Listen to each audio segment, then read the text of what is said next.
In this week's program, we take a look at highlights of the Toyota Kalahari Botswana 1000 Desert Race, round 4 of the Absa Off-Road Championship.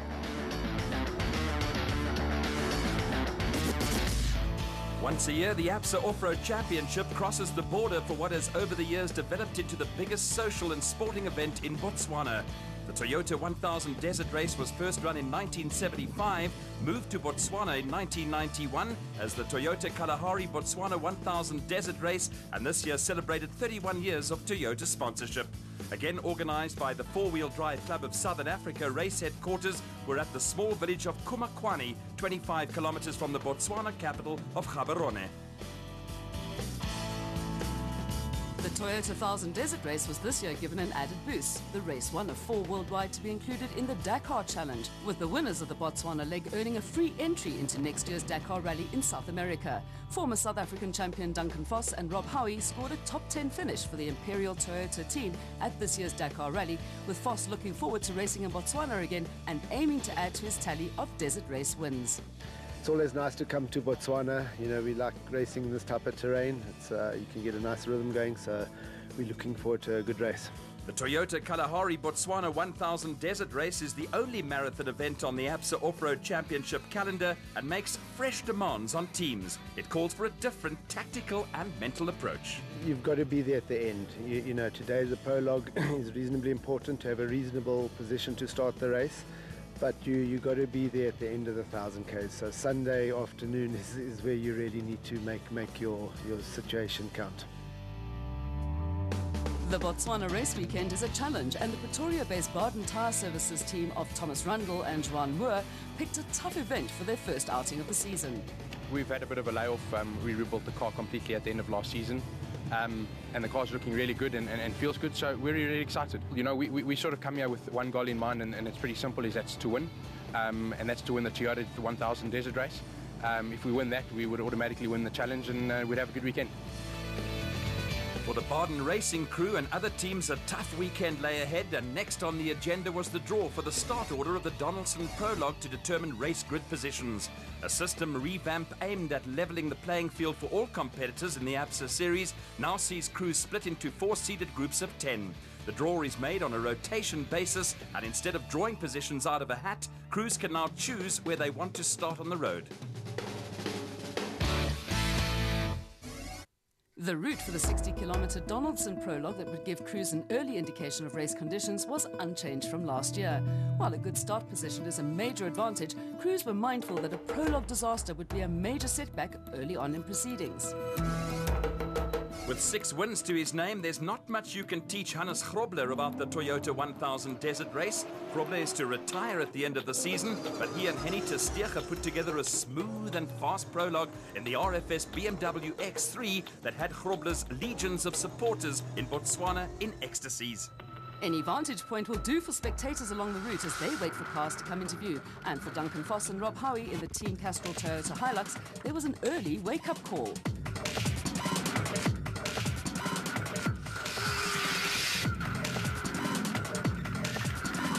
After a coming together with a small tree, Voss and Howie were soon on their way again, with the Castrol Toyota Hilux seemingly none the worse for wear. Voss and Howie completed the prologue minus a body panel or two, and despite the tree incident were just 3 seconds off the pace set by Grobler and Tersteege. The second Castrol Toyota Hilux of Anthony Taylor and Chris Birkin was 15 seconds adrift of Voss and Howie, and was followed by the second RFS BMW X3 in the hands of Christian de Ploy and Henk Janssen van Vieren, who were a further 28 seconds behind, with the pair part of the Dakar Challenge.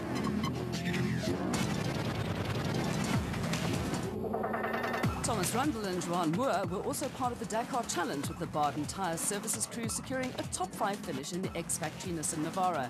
Behind them, defending champions Chris Visser and Jaapie Badenhorst in the diesel Ford Racing Ranger came up with a smooth prologue to finish 47 seconds behind the leaders. They were followed by an aggressive Hugo de Bruyn and Henry Hugo in the My Karen XL Toyota Hilux, and young Lance Woolridge and Ward Huxtable in the second of the Ford Racing Rangers. After a disappointing outing last time out, Woolridge and Huxtable were looking for a return to the form that saw them on the podium at the first race of the season.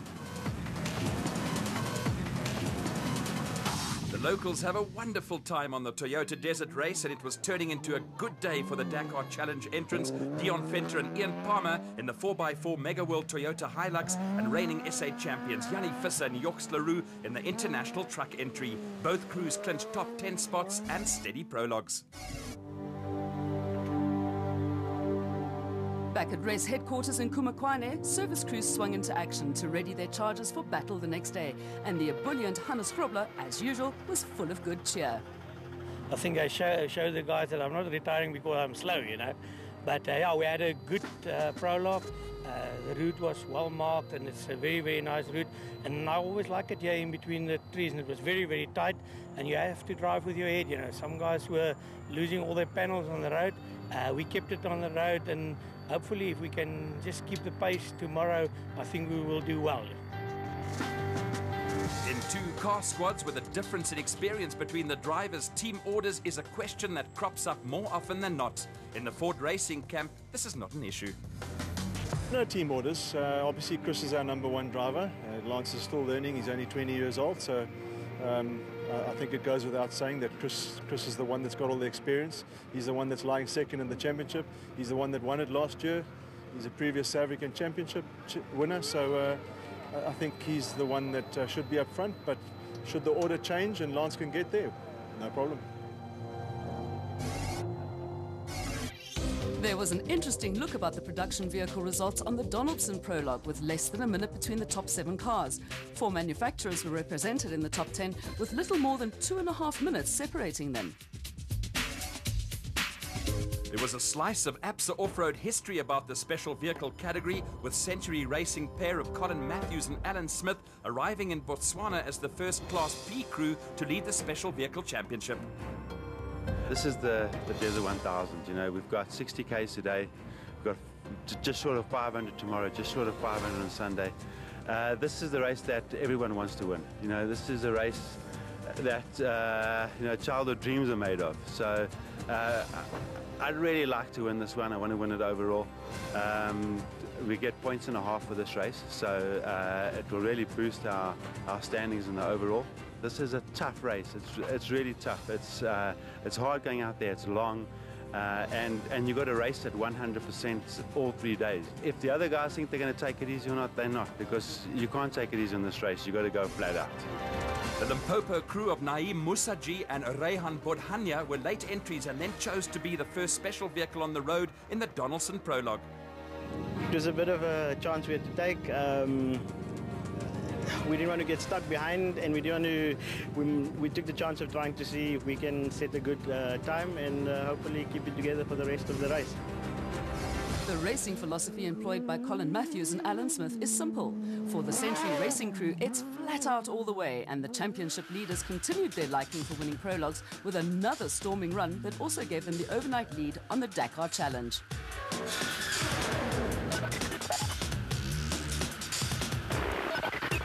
It was a close affair, but Matthews and Smith finished 9 seconds ahead of Evan Hutchinson and Dani Stassen, who were also part of the Dakar Challenge in the motorized Bat Venom. This was one race that had eluded Hutchinson, who was desperately wanting to set the record straight. Hutchinson and Stassen were chased by the husband and wife combination of Marius and Yolinda Fourie in the PHB Bat, with the pair only 11 seconds ahead of the father and son crew of Nick and Ryan Harper in the Motorite Revo 4x4. Both the Fouries and the Harpers were also Dakar Challenge hopefuls. There was a top 5 finish for former Desert Race winner Mark Corbett and Julian Hardy in the Century Racing CR4. Local housewives had a natter while the menfolk watched the racing, with Corbett and Hardy just 7 seconds clear of former South African champions Quinton and Kylie Solvolt in the elegant Fuel Bat. Behind the Solvolts, the Regent Racing pair of Richard Fuller and Dennis Murphy were second in Class B, but were just shy of 2 minutes behind Colin Matthews and Alan Smith. By his own admission, Evan Hutchinson and Dani Stassen were a little slow out of the starting blocks on the prologue. It was tough. It's a big call for that super tight stuff. I think that's why Colin had the jump on us. He took quite a bit of time out of us at the beginning of the stage. So, but I'm hoping that the big, strong car will by the end of the race, will come to its own. You know, it's 2 days of racing, and I think that's where the strong car will come in.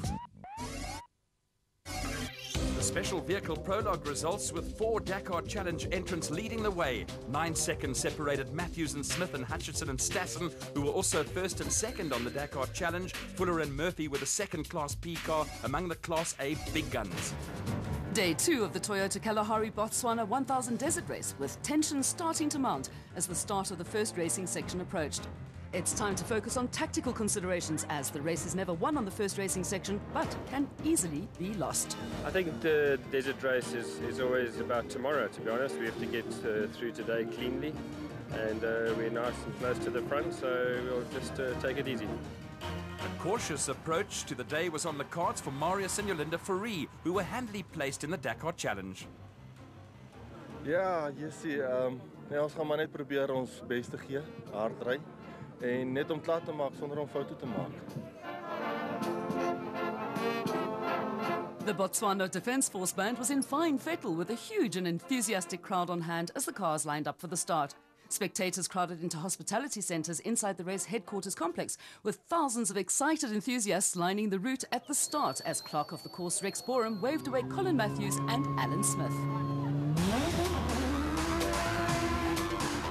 The crowd erupted as Colin Matthews and Alan Smith took off with Evan Hutchison and Donnie Stassen and the rest of the pack in hot pursuit. With cars setting off as per their Donaldson prologue times, it meant there was close racing and all-out action right from the start, and the crowds loved every minute of it.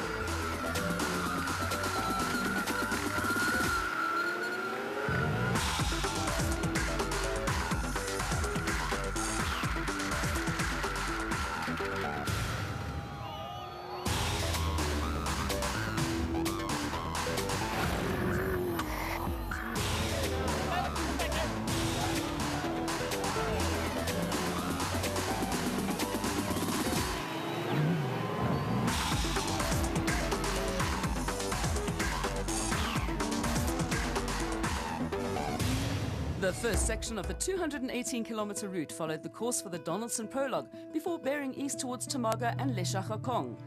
Crews would complete 2 loops with a compulsory 20-minute stop back at race headquarters after the first lap. Overnight parties along the route are a feature of the Toyota Desert Race, and competitors are greeted by huge crowds who are in a festive mood. At the front of the field, Colin Matthews and Alan Smith were quickly under pressure from Evan Hutchison and Donnie Stassen in the motorized back Venom. A little mistake from the Century Racing crew allowed Hutchison and Stassen to nip into the lead, with Matthews and Smith now the chasers as the route wound its way through the Botswana bush.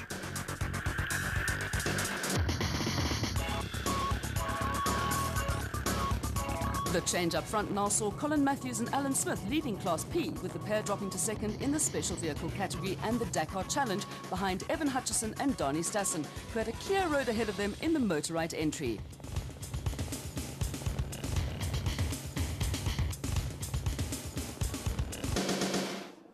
At the front of the production vehicle field, Hannes Grobler and Henny Testega were coming under early pressure from championship leaders Duncan Foss and Rob Howie in the first of the factory Team Castrol Toyota Hilux entries.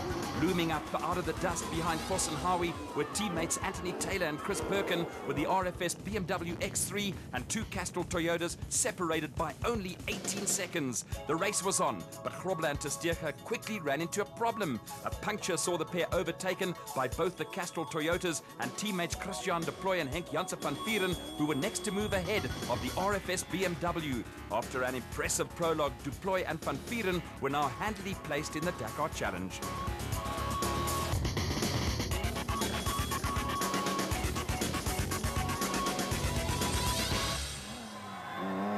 There was little evidence of ring rust from Thomas Rundle and Joan Moore in the Baden Tyre Nissan Navara. The pair were only 13 seconds behind de Ploy and van Vieren, but were coming under pressure from Marius and Yolinda Fourie in the PHB Bat, with production and special vehicle crews racing each other for Dakar Challenge glory. In turn, the Fouries were being chased down by Chris Visser and Jaapie Badenhorst in the Ford Racing Ranger, who had Hugo de Bruyn and Henry Hugo breathing down their necks in the My Karen XL Toyota Hilux. father and son combination of Nick and Ryan Harper were going along steadily in the Motorite Revo 4x4, while a little overshoot cost Mark Corbett and Julian Hardy a few seconds in the Century Racing CR4. Chasing after the Century Racing pair were Richard Fuller and Dennis Murphy, who was still second in Class P. The route then wound its way back towards the designated service park at race headquarters in Kumakwane. The first loop was largely unchanged from last year's course, and there were no hidden dangers for competitors who would welcome the 20-minute break at the end of the lap.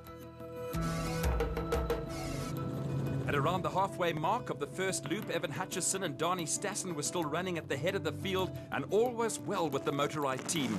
Then a little gremlin crept into proceedings, and a slow puncture finally brought a temporary halt to further progress for the Motorite Bat. The pair were forced to pull off the track to change a wheel, and Colin Matthews and Alan Smith were back in the lead in the Century Racing CR3. That didn't last long, for such was the pace of the production vehicle leaders that Matthews and Smith politely moved over to let a string of faster cars go sailing past. First it was the two Castrol Toyota Hiluxes running at the front of the production category.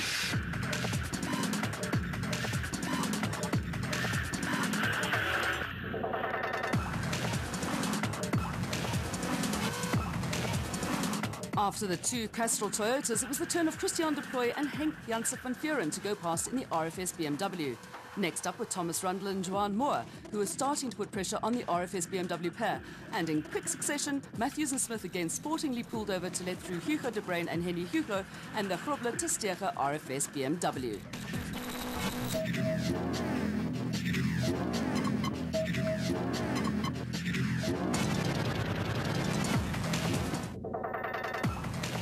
At the front of the field, the two-team Castrol Toyota Hiluxes of Duncan Foss and Rob Howie and Anthony Taylor and Chris Birkin had started to pull away from the chasing cars. The two Toyotas were separated by only 19 seconds, but then there was a gap of nearly 3 minutes to the RFS BMW of Christian de Plooy and Henk Janse van Vuren.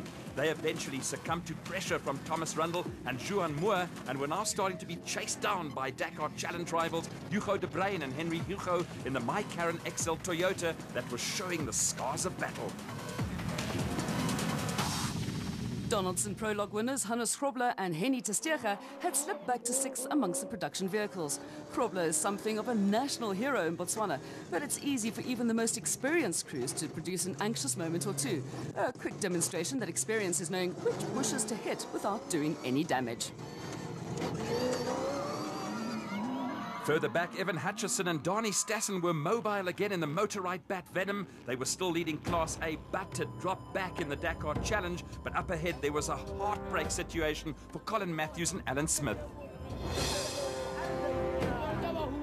We're out of fuel. I think we ran out of Fuel. Oh, that's a bad one. We added extra last night, put in 120 litres to do a 200k loop. We averaged 40 litres per 100. Today it looks like we're averaging 55.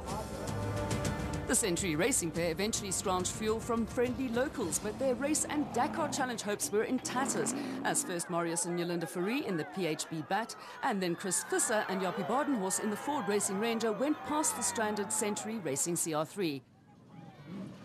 A good first loop saw Quinton and Kali Sulvold pick up a couple of places amongst the special vehicles now running ahead of the Motorite Revo of Nick and Ryan Harper, who had Lance Woolridge and Ward Huxtable hot on their heels in the second Ford Racing Ranger.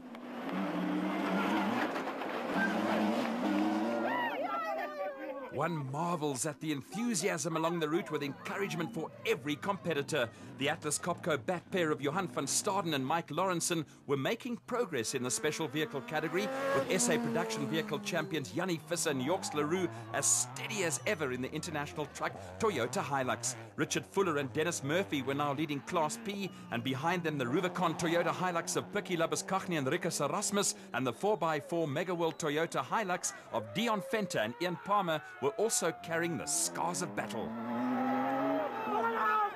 At the head of Class D, the N1 4x4 of Louis Weichelt and Maret Bezuidenhout was running strongly, and it was the same story for Class E leaders Dirk Putter and Koos Claessens in the 4x4 Megaworld Toyota Hilux.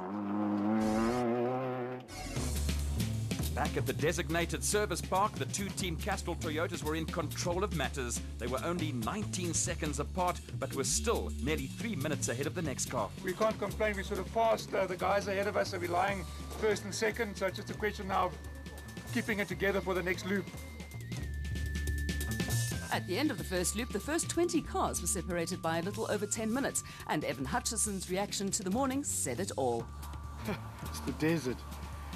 Oh, it's tight and tough, eh? Just left, right, left, right, left, right. It's just so tedious and frustrating. Anyway, we had a good morning. We went quite hard this morning. We caught Colin and we passed him and we pulled quite a nice lead. And we picked up a slow puncher. I don't know what it was. Anyway, we had to stop and change it, so we went back quite far. We caught up a few places. We got past Colin again, so we're back in the lead of class. A string of crews complained of constantly being held up in the dust by slower traffic, and among them were Ford Racing's Chris Visser and Jaapie Badenhorst. Just dust, and more dust. Yeah, we're behind the frame since this morning, the whole day. So, no, just a pity don't move away. But yeah, hopefully we'll go better this second loop. But the car, everything is just 100% right, thanks. Scoring at the end of the opening loop of Racing Section 1 had the two factory Castrol Toyotas comfortably ahead in the production vehicle category, with Thomas Rundle and Johan Moore up into third and leading the Dakar Challenge. Down in 7th place on the road, Evan Hutchison and Donnie Stassen lead the specials vehicle ahead of the Ferries. The final loop of the day started as lap 1 finished with the two-teamed Castrol Toyota Hiluxes running away from the rest of the field. The Voss Howie car was now looking a little battle-weary, and the gap to Taylor and Birkin down to just 11 seconds. The Baden Tyre Services Nissan Navara of Thomas Rundle and Johan Moore was a strong third until late problems dropped them all the way back to 12th in the production vehicle category and blew them out of the Dakar Challenge. The Rundle-Moore misfortunes lifted the impressive Christian de Ploy and Henk Janssen van Vuren back into third amongst the production vehicles and would give them the overnight lead in the Dakar Challenge. The RFS BMW pair were worried about a clutch-cum-gearbox problem and were losing a little ground to a hard-charging Hugo de Bruyn and Henry Hugo, who had now totally modified both front corners on the My Karen XL Toyota Hilux.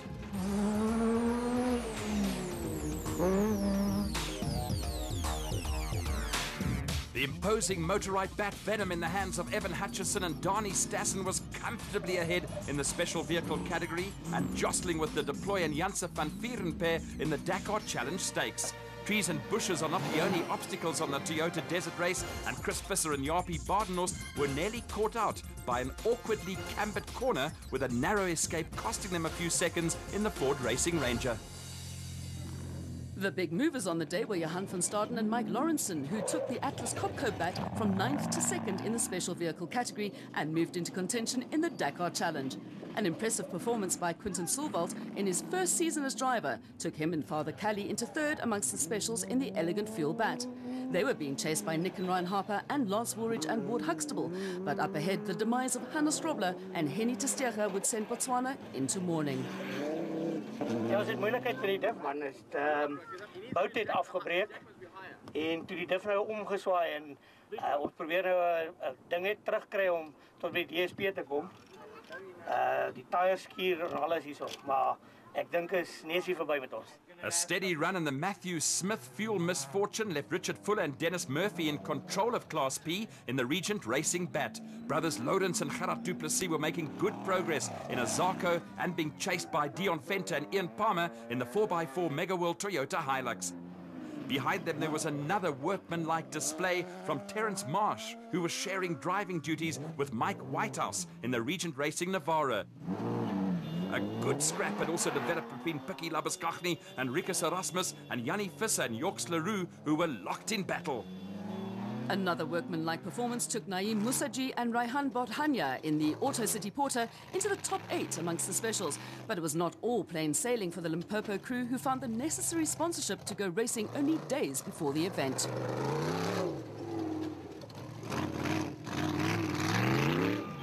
A At the front of Class D, Louis Weichelt and Marepo Seidenote had not put a wheel wrong all day in the N1 4x4 Toyota Land Cruiser, with Dirk Pitt and Koos Klaasen still in control of Class E in the 4x4 Mega World Toyota.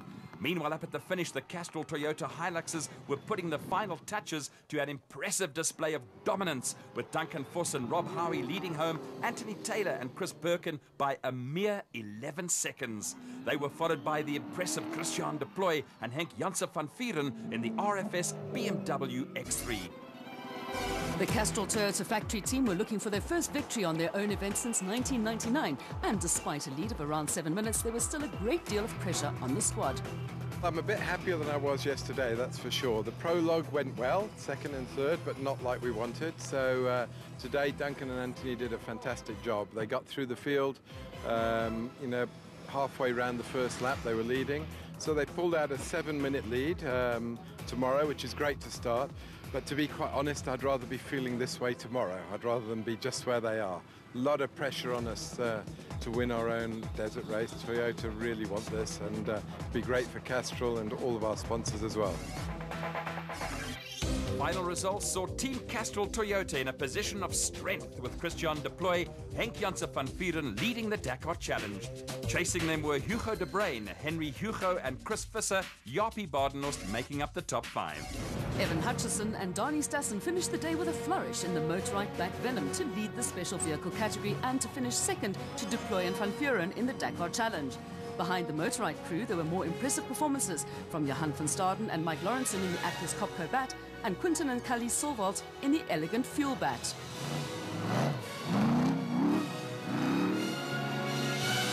Not for nothing is the Toyota 1000 Desert Race acknowledged as the toughest race on the ABSA calendar. Johan van Staden provides the confirmation. This morning we thought it was going to be difficult, but we never realized that we're going to be stuck in the dust for 300 kilometers. The first 300 k's was the most tiring episode that I've ever experienced, because you're physically stuck. The pace is set by the guy in front of you. If you break through, you're lucky. So we managed to pass 1 or 2 cars in the first loop. We got stuck behind Neil Woolridge up to the DSP. And when we went out there, I said to Mike, we have to break through. And another 100 k's in, we managed to break through. And we started overtaking from there onwards and got a clear route the last 90 k's back home. We made up some good time, and we finished up second in class. Evan Hutchison and Donnie Stassen held a comfortable 6.5-minute lead over Dakar Challenge rivals Johan van Staden and Mike Lawrenson, with the Solwalds completing the top 3. Fuller and Murphy led Class P from a solid 5th position. Next week, highlights of Day 3 of the Toyota Kalahari Botswana 1000 Desert Race. Don't miss a moment of the action right here on Supersport, your world of champions.